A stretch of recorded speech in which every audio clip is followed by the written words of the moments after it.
자, 구약성경 1193페이지 에스겔서 28장의 말씀을 볼 차례입니다.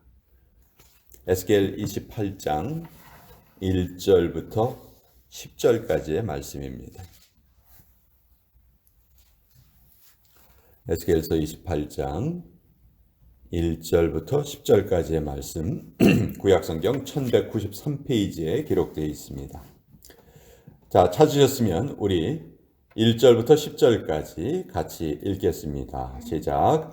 또 여호와의 말씀이 내게 임하여 이르시되, 인자야, 너는 두로 왕에게 이르기를, 주 여호와께서 이같이 말씀하시되, 내 마음이 교만하여 말하기를, 나는 신이라, 내가 하나님의 자리 곧 바다 가운데 앉아있다 하도다.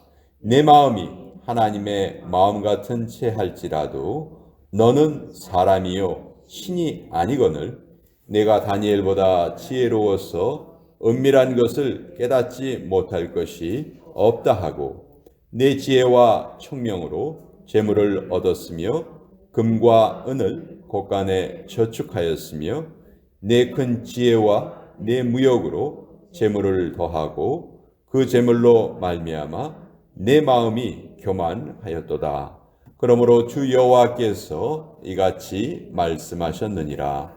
내 마음이 하나님의 마음 같은 채 하였으니, 그런즉 내가 이방인 곧 여러 나라의 강포한 자를 거느리고 와서 너를 치리니, 그들이 칼을 빼어 내 지혜의 아름다운 것을 치며 내 영화를 더럽히며, 또 너를 구덩이에 빠뜨려서 너를 바다 가운데에서 죽임을 당한 자의 죽음같이 바다 가운데에서 죽게 할지라.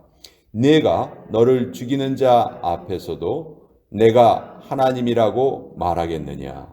너를 치는 자들 앞에서 사람일 뿐이요 신이 아니라.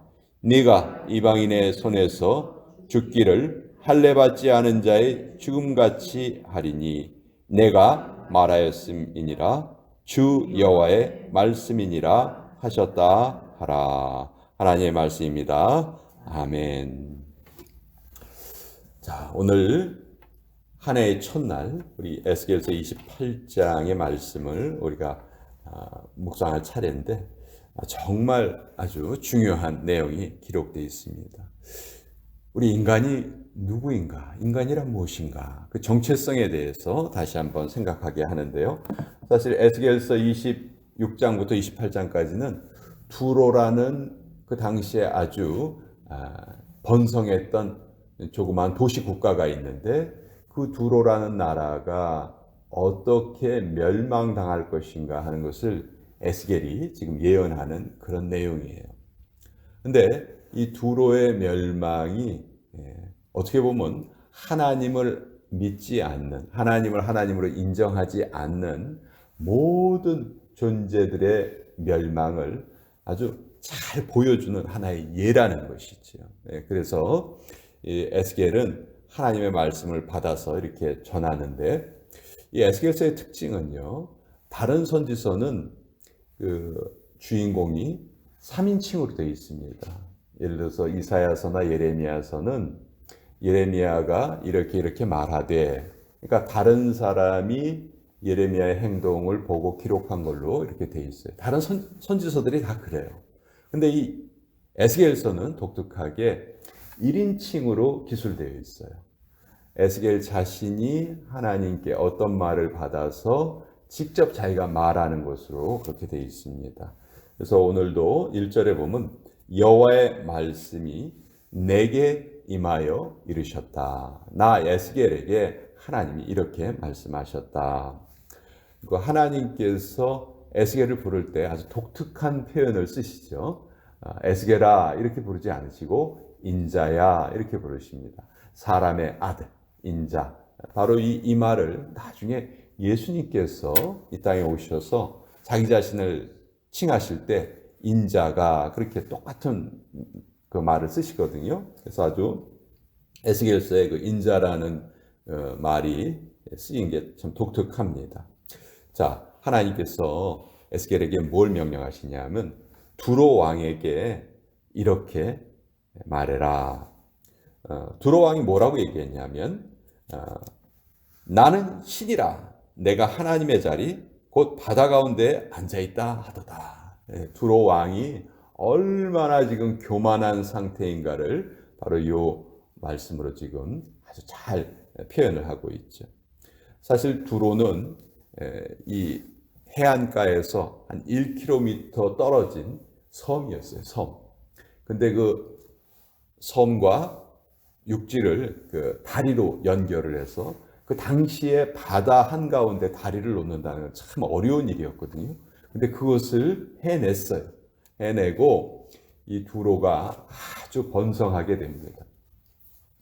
두로 하면 이제 떠오르는 사람이 이제 우리 그 이세벨이 떠오르죠. 아합의 부인이었던 이세벨이 바로 이 두로 왕의 딸이었어요. 그건 조금 이따 나중에 말씀드리고, 자, 지금 이 두로가 바다 가운데 앉아 있다. 자, 그 당시 모든 사람들은 다 땅 위에서만 사는 줄 알았죠. 근데 이 두로는 땅과 바다를 연결해서 그 바다 한가운데 다리를 놔서 섬과 육지를 연결을 해서 그곳에서 아주 큰 부를 이룬 거예요. 그 지중해 그 왕래하는 모든 배들을 다 관장을 하고 무역을 다 관장을 해서 엄청나게 발전을 하고 아주 돈도 많이 벌게 된 거예요. 그러니까 뭐 무서운 게 없는 거죠. 누가 하나님이냐? 바로 내가 하나님이다. 뭐 이렇게 아주 교만이 극을 찌르고 있습니다.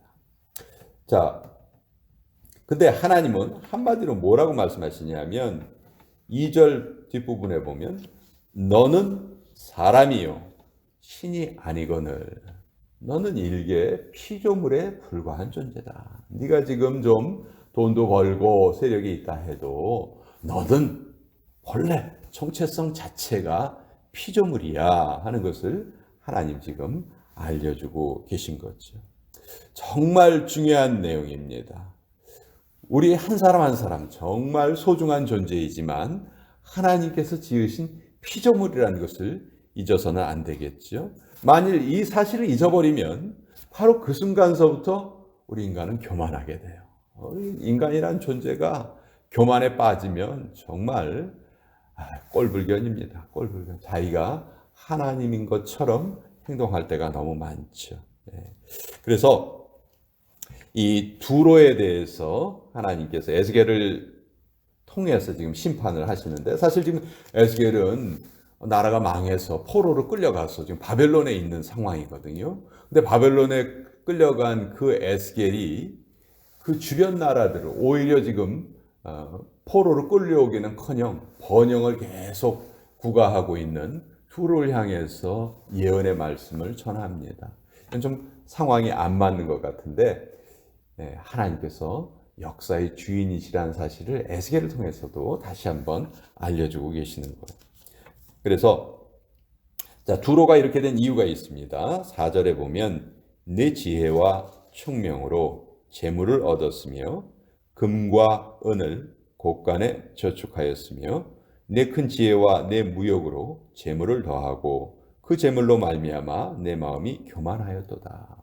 뭐 엄청나게 나라가 발전하고 부강하고 재물이 많이 모이고 사람이 교만하게 되는 여러 가지 루트가 있는데 그 중에 하나가 이것이죠. 재물이 많아지면 교만해집니다. 지위가 높아져도 교만해지고요. 어떤 업적을 많이 이루었으면 또 그것 때문에도 교만해지고 지식이 많은 사람도 교만해질 수 있고 그러면서 또 우리가 주의해야 될 것 중에 하나가 영적인 교만도 있어요. 여러분 성경 많이 읽고 기도 많이 하고 뭐 그런 사람들이요 교만에 빠지면 정말 꼴불견입니다. 어떤 사람은 내가 40일 금식기도 몇 번 했다는 걸 명함에 써가지고 다니 그런 사람이 그게 사실 무슨 왜 그게 자랑거리가 돼야 되죠?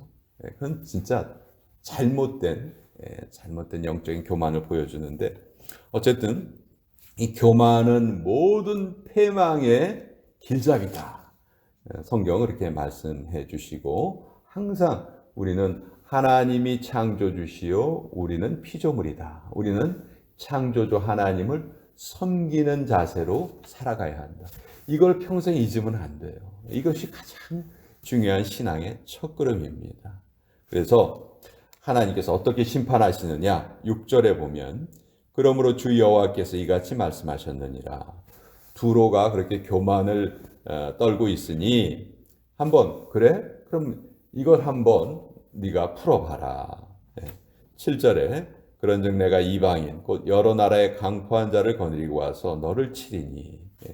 두로가 이제 외적에게 침입을 당하게 됩니다. 그럴 때 9절 내가 너를 죽이는 자 앞에서도 내가 하나님이라고 말하겠느냐. 너 그 상황에서도 교만을 떨면서 나는 하나님이야 그렇게 말할 수 있겠느냐. 그 상황을 네가 당했을 때 뭐라고 하겠느냐. 하나님이 말씀하시기를 9절 뒷부분 너를 치는 자들 앞에서 사람일 뿐이요 신이 아니다. 그러니까 하나님께서 원하시는 것은 우리가 우리의 자리를 잘 지키는 거예요. 어떻게 보면 신앙생활이라는 게 자리를 잘 지키는 겁니다. 내가 있어야 할 곳을 잘 알고 그곳에서 머무르는 거예요. 그것이 저는 신앙생활이라고 생각해요. 우리가 우리의 자리를 떠나서 사탄처럼 높은 곳에 올라가려고 하는 그런 마음을 먹었을 때 그것이 바로 성경 교만이다. 우리 불신자들은 어떻게 살아가요? 다 내가 내 인생의 주인이에요. 내가 내 인생의 하나님이에요. 내가 원하는 대로 살아가려고 하죠. 하나님은 그것을 불신이라 말하시고 그것이 교만이라 말씀하시고 그러기 때문에 심판을 받는다 말씀하시는 거죠. 그래서 우리는 하나님의 백성으로서 하나님을 섬기는 그 자리에 머무르면서 사는 것이 가장 큰 복이다. 이 교만한 사람들은요, 몇 가지 특징이 있는데 자기 자신을 우상화시킵니다. 그리고 하나님과 경쟁하려 해요. 하나님보다 내가 더 잘 알아요. 이 부분은 하나님 저에게 좀 배우셔야 돼요. 이런 잘못된 자세를 가지고 있죠. 하나님을 몰아내고 하나님이 계셔야 되는 자리에 자기 자신이 딱 자리를 잡고 앉으려고 합니다. 그래서 성경은 모든 죄의 뿌리를 교만이라고 말해요. 이 교만에서 모든 죄가 다 파생되는 거거든요. 그래서 성경은 이 교만을 아주 정죄하고 있는 것이죠. 그래서 현대 심리학에서는 우리 인간의 문제가 자존감이 낮은 데서 오는 거다 이렇게 말하지만 성경은 영적으로 우리의 모든 문제는 우리의 교만 때문에 일어난다. 야고보서 4장 6절에 보면 하나님이 교만한 자를 물리치시고 겸손한 자에게 은혜를 베푸시느니라. 하나님은 교만한 자를 다 물리치십니다.